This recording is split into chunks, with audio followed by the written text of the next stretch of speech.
Баршаңызға қайырлы күн, құрметті оқырмандар. Ертең Көзайым қызымыздың 5 жас туылған күніне орай үй жағдайында вупипай тортын дайындайын деп жатырмыз.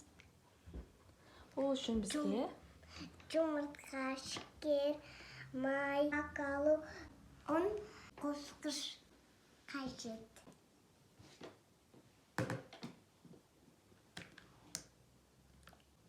Енді шекер саламыз. Енді астырамыз. Астырып болғанша май қосамыз.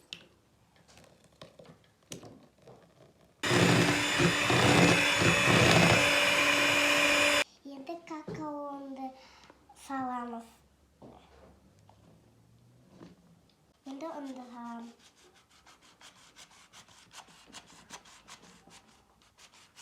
Енді астырамыз.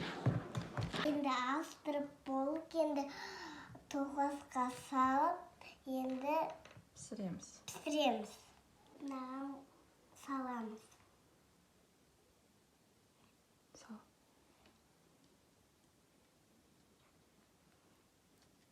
Балақ қылып шығамыз.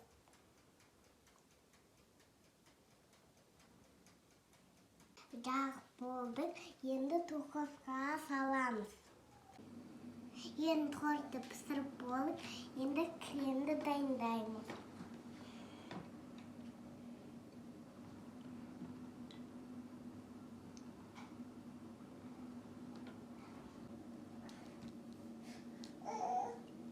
творожный сырды салып, кремді дайындаймыз. Ендігі кезекте сахарная пудраның осында 3 пакетін саламыз.